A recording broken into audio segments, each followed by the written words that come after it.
Hello friends नमस्कार। आज हूँ फेब्रुआरी मास 11 तारिख मंगलवार।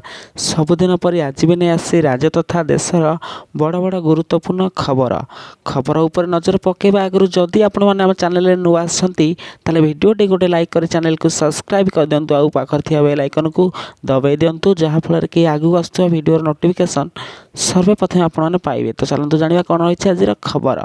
सरुछि टोकेन अवधि हेले मंडीरू उठुनी धान। क्विंटाल क्विंटाल धान अवस्था को जगी रहिछंती चाषी। सरकार धानर सहायता मूल्य वृद्धि करी 3100 टंका धार्य करिछंती। चाषी पाई एही मूल्य सहायता होइथिबा बेले टोकेन अवधि समस्या चिंता बढ़ाई देछि। टोकेन अवधि बढ़ाइबा सह मिल माने अधिक धान किनिबाकू दाबी करिछंती चाषी। परवर्ती खबर। सर्वकालीन रेकर्ड भांगिला भुवनेश्वर में एतिकिरे पहुँचला सुना दर। क्रमागत भावे सुना और रूपा दर घरोई बजार वृद्धि पाई चली। एहीपरिकी वर्तमान विवाह ऋतु और शुभ कार्य सारा देश में जारी रही बेले मूल्यवान धातु एवं सुना और रूपा दर वृद्धि सर्ववर्गर ग्राहकों को अतिरिक्त खर्चांत कराइथिला बेले व्यवसाय मांदा रहुथिबा बेले वर्तमान सुना दर सर्वोच्च स्तर में पहुंची। परवर्ती खबर। 2 दिन बंद रहिबो रत्न भंडार मरामती काम। गज उदाहरण नीति पाई कार्य स्थगित। 2 दिन पाई रत्न भंडार मरामती काम बंद रहिबो। फेब्रुआरी 12 एवं 13 तारिख रत्न भंडार मरामती काम स्थगित रखा जाइछि। श्रीमंदिर रे गज उदाहरण बेश संपर्कित विशेष नीति थिबारु 2 दिन पाई रत्न भंडार मरामती बंद रहिबो। एथिपाई समस्तक सहयोग कामना करुछंती श्रीमंदिर मुख्य प्रशासन। परवर्ती खबर। मैट्रिक परीक्षा पाई 2025 पाई उपलब्ध हैला एडमिट कार्ड। मैट्रिक परीक्षा 2025 पाई एडमिट कार्ड मिलिबा आरंभ हो जाइछि।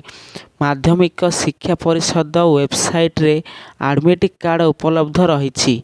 एहा सह राज्य मुक्ति विद्यालय सर्टिफिकेट परीक्षा एसओ एसएससी और माध्यम परीक्षा पाई मध्य एडमिट कार्ड मिलिबो।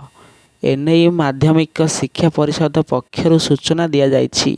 परवर्ती खबर। मुख्यमंत्री को भेटिले एनएसएससी महानिर्देशक। ओडिशा रे हेबो 3 कैबिनेट ट्रेनिंग सेंटर। एनसीसी महानिर्देशक लेफ्टिनेंट जेनेराल गुरुवीर पाल सिंह सोमवार लोकसेवा भवन मुख्यमंत्री मोहन चरण माझी को भेटी ओडिशा रे एनएसएससी रो संप्रसारण संपर्क में आलोचना करिसंती।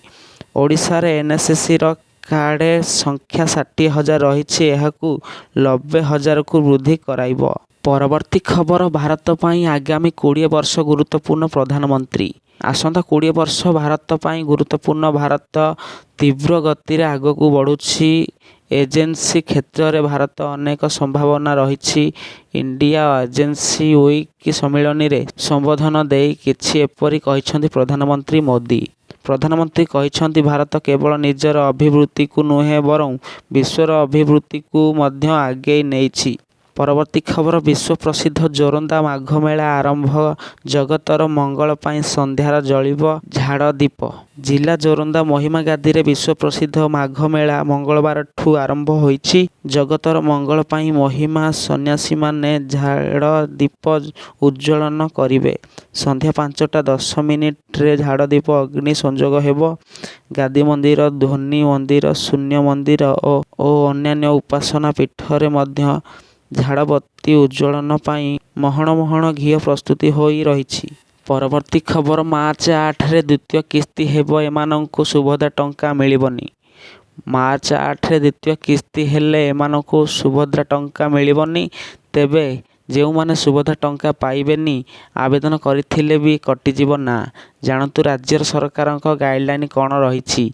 जो महिला माने निम्नलिखित मानदंड मध्यरु कौनसिटी पूरण करती सेमानंकु एही योजना अधीन रे लाभ पाइबाकू अयोग्य हेबे।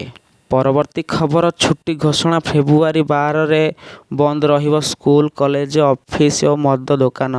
फेब्रुआरी 12 तारिख स्कूल सरकारी प्रतिष्ठान बैंक मास एवं मद दुकान बंद रहिबो। कारण ରବିଦାସ ଜୟନ୍ତୀ ଅବସରରେ ସରକାରୀ ଛୁଟି ଘୋଷଣା କରାଯାଇଛି। ଏହାପରେ 26 ଫେବୃଆରୀ ମହାଶିବରାତ୍ରି ଅବସରରେ ସରକାରୀ କାର୍ଯ୍ୟାଳୟ ଏବଂ ଶିକ୍ଷା ଅନୁଷ୍ଠାନଗୁଡ଼ିକରେ ଛୁଟି ରହିବ। ପରବର୍ତ୍ତୀ ଖବର ସବୁ ବ୍ଲକରେ ଷ୍ଟାଡିୟମ 314 ବ୍ଲକ ପାଇଁ 4124 କୋଟି ମଞ୍ଜୁରୀ। ରାଜ୍ୟର ତୃଣମୂଳ ସ୍ତରରେ କ୍ରୀଡ଼ା ଭିତ୍ତିଭୂମିକ ସୁଦୃଢ଼ ହେବ। ରାଜ୍ୟ ସମସ୍ତ 1314ଟି ବ୍ଲକରେ ଷ୍ଟାଡିୟମ ନିର୍ମାଣ ପାଇଁ ଏକ ନୂତନ ଯୋଜନାକୁ ଅନୁମୋଦନ କରିଛନ୍ତି ରାଜ୍ୟ ସରକାର।